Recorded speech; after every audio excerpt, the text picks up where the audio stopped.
AMI will be a non-profit and non-partisan organization, would include both Muslims and non-Muslims who share our values. In short, our mission core values can be summed up by 3 words, and which is 3 M's I call. I hope 3M company will not go after me in saying what I'm saying. Mainstream, moderate Muslims. This is what we need to get the message that we are organizing AMI to speak out on behalf of the all American Muslims, and especially will be striving to represent the mainstream, moderate Muslim values. And you'll ask, what are we trying to do? And very simply, we'll consider our mission to be successful when Americans, among other attributes, start seeing Muslims as their neighbors, fellow citizens, committed to fighting against violent extremism and protecting the homeland. At American Muslim Institution, we'll continue to engage with fellow Americans, regardless of their affiliation, with a singular purpose: conflict mitigation and goodwill nurturance. As Muslims, we need to do our part in clarifying to fellow Americans that our aspirations are no different than anyone else. So as a group of us, a few of us, American Muslim thinkers, leaders, have come together to form the American Muslim Institution to build a cohesive America where no American has to live in fear of the other. That is our overall mission. As Americans, we are all in this together, conservatives, liberals, Republicans, Democrats, we're all Americans, and we are here to build an America that is safe for all. Honorable Congressman Keith Ellison, Honorable Congressman Andy Carson, ladies and gentlemen, my sincere thanks to you all and everyone for attending the most memorable event today. The American Muslim Institution is an organization which seeks to redeem and reclaim the balance of justice and freedom within this country while ensuring the Muslim community is properly part and parcel of the American scene. This is our country. We pay taxes. We should be involved in the shaping of the American landscape. And I believe the American Muslim Institute is the right instrument to do that. I endorse the effort wholeheartedly. But I think AMI adds to the diversity that we share, because with AMI, you get a different set of opinions and you have a different set of experiences. And you have a different kind of credibility. Not that the others are not credible, but I think the organization here today is going to promote dialogue. It will help to dispel a lot of negative assertions that are out there from television pundits about what it means to be a Muslim and what Muslims represent. Of course, we won't agree on every issue. We vary. There are many of us who are liberal. There are many of us who are moderate. Some of us who are conservative. But if we are seeking to make a more perfect union, we have to realize that in the midst of 8 million Muslims who are under attack, if we don't demonstrate some kind of outrage about a 14-year-old kid being arrested. First of all, I want to thank all our speakers, Dr. Akhilur Rahman, Ambassador Siddiqui, Congressman Keith Ellison, and Congressman Andrew Carson. Thank you very much. And Ambassador Rasool and Farah Pandit, and you will join us in our effort to make America safe for all. So you and I don't have to live in fear, nor our future. What is then the place or the role of the American Muslim Institution in the context of all these other Muslim organizations? I can only speak for American Muslim Institution.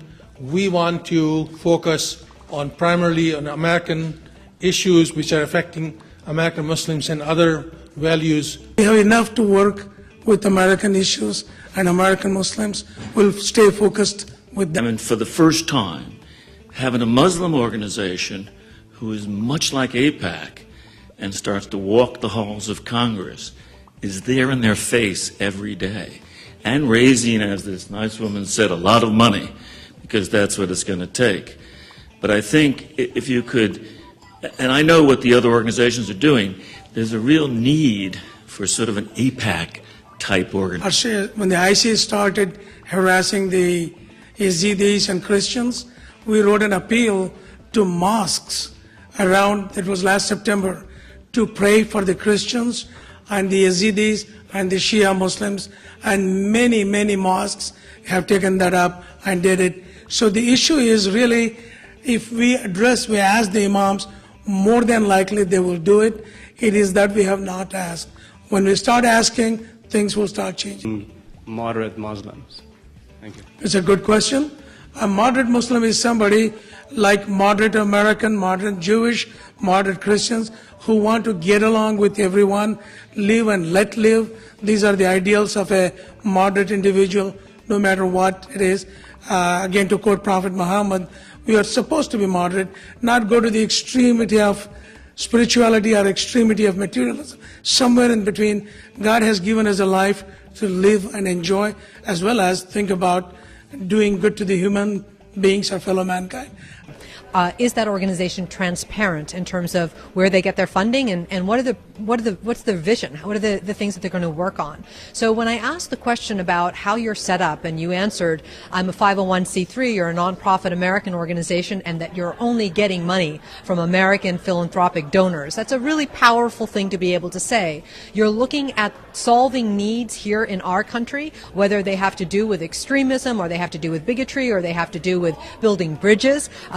You're saying to the American public, here's an American organization made up of civil society leaders giving their philanthropic dollars to an issue that you care very much about, and I thought that was very powerful. The speakers, all of the questioners, and the people I've spoken to informally, I feel a lot better about the future of human unity, human justice, and human peace now than I did when I came in here earlier. I think this organization is a good beginning to promote the media relations and communication for Muslim communities with all other communities. I live here in Washington. I think this was a very good beginning today, and this organization is going to represent mainstream Muslims. Very pleased to see that this organization is trying to present the viewpoint of average Muslim to average American, Congress people, and the media as a whole, and we wish him success.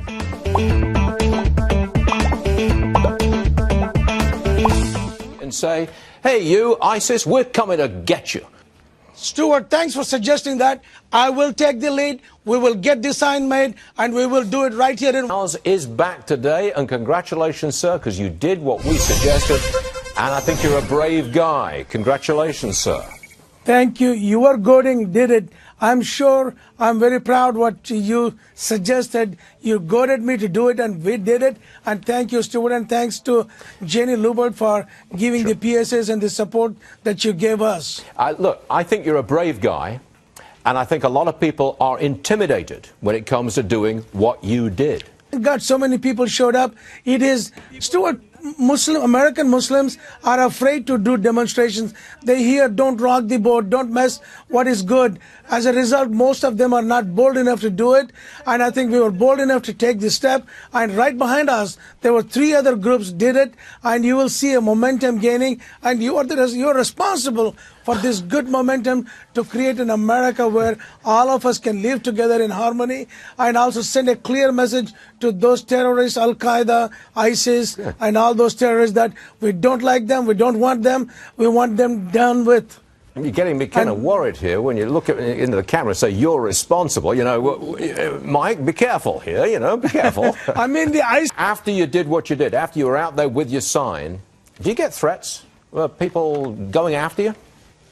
Not really, but I was advised by a few people not to do it. Don't rock the boat. Don't mess with it. Don't hassle with it. And I said, no, we got to do this. This is needed, necessary to do it. And we chose this location, Lincoln Memorial, for a very clear purpose. This is where Martin Luther King started the civil rights movement that changed the nation. And we wanted to pick the same nation to change the nation again towards better, to include Muslim Americans as a part of the mainstream society, where Muslims are no more them and us, it's all of us. We're Americans, all Americans together. Got it. Indeed. When are you going to do this again? We're going to plan it in January, and I don't promise 1 million people. I will promise at least 1,000 people to join me there, and it will pick up momentum in different cities around the country. Okay, you come on the show. We'll tell everybody where you're going to be demonstrating. We'll see if we can get some turnout for you. Mike Gauss, everyone. Evil exists in the world because good people do nothing about it. But here, as we, the good people, are doing something about it, taking a small step to condemn them, to send a message to ISIS, to send a message to the terrorists that we do not approve them, we do not accept them, they are evil, and we're going to say it, they are evil. Faith teaches us to serve humanity and to respect the rules and to obey those who are in authority over us. And so this is our country. That ISIS has nothing to do with Islam. They claim to have something to do with Islam, but 99.9% of Muslims do not believe that they... Organizations like ISIS, because this is my home, and if somebody comes into my home, and tries to destroy it, then what I want to do is to make sure that they...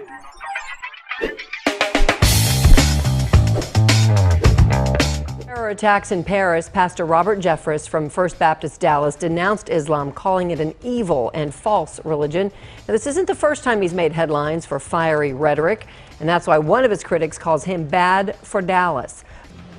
Islam is a false religion, and it is inspired by Satan. I would call him irresponsible rather than hateful. Mike Gauss of American Muslim Institution has been down this road before. In 2010, he and another Islamic leader met with Dr. Jeffress at First Baptist after similar remarks from the pulpit. Gauss says Jeffress has a flawed understanding of what Islam's Quran actually says. Whether it is Christianity, Judaism, or Islam, or Hinduism, God doesn't tell anybody.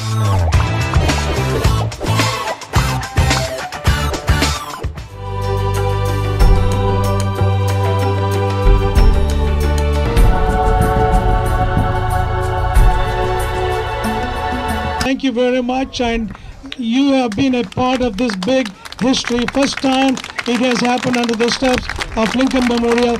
Thank you, thank you, thank you. Have a blue Christmas. We have weather, and we all wait to show gratefulness where the call is to Allah. Land of the free and the home of the brave.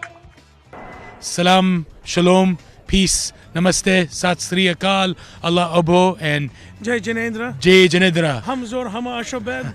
We are with American Muslim Institution and also with Adams Center.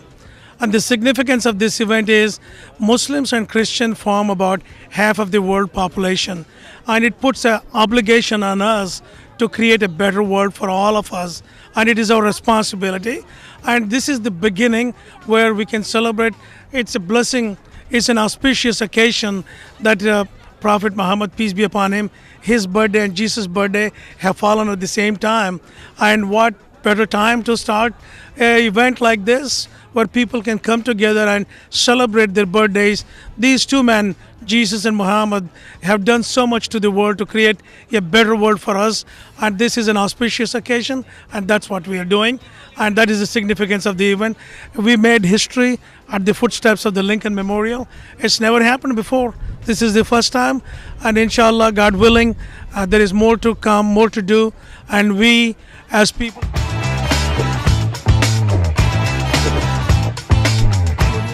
Because of these men and women, who sacrificed their lives. My freedom hinges on their freedom. As an American Muslim, I pray for them. God bless America and God bless our veterans. In Islam, laying down your life for the sake of your country is the ultimate statement that you can give, and it is called shahad.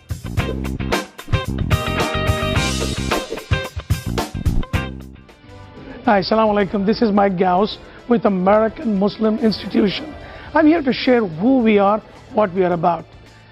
Given the problems the country is facing, we took a strategy of educating people, reaching them out, and offering leadership. These three things we imposed on 4 specific issues. Reaching out to the media people, because they're good people but sometimes misinformed. When you provide them the right information, you get the right information back. Second is reaching out to the policymakers. Third is interfaith community, which is a strong foundation for any religious group. And the fourth one is looking inwards among Muslims, see how we can prevent some of the extremities. Being a nation that stands for religious freedom and for tolerance. And that's what this bill is all about. Today we owe it to our vibrant Muslim American communities and to our American values of religious liberty to do much better. And so I am just so proud to stand with my colleagues here today with these wonderful advocates to stand out against the hateful rhetoric, to restore the kind of American idea. You know, I practiced constitutional law before I came to Congress. There can be no religious text either for entry. Because truthfully, honestly, regardless of your persuasion, if you're a theist or not a theist, an attack on one faith is an attack on all.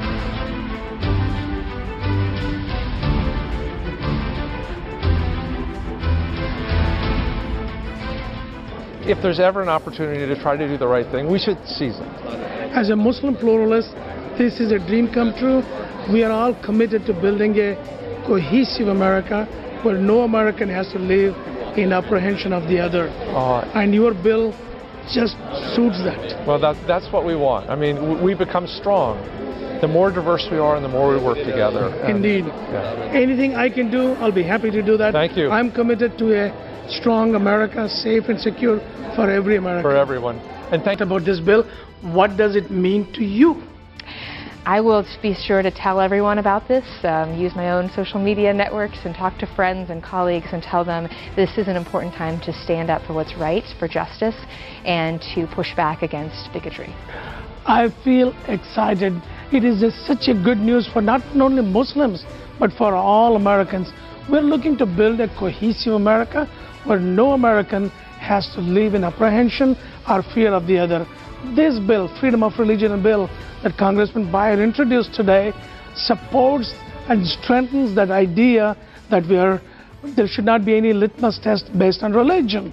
And that's what makes me very happy. It's just not for Muslims, it's for every American. And this was the moment I was looking for when I left Dallas, came to Washington. I was looking for this moment, and that moment has arrived today. And we have to do a lot more work.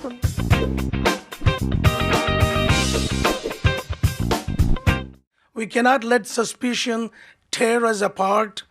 It is time for all of us to reiterate our commitment to the safety and security of America. As American Muslims and as Americans, we are speaking out in unison that we are in this together. The march on July 23rd is an expression of that solidarity with every American committed to the safety and of every American, and that is what binds us together besides caring for each other. And I hope with these expressions and marches we forge forward with the pledge to one nation under God with liberty and justice for all. God bless America and God bless each one of us.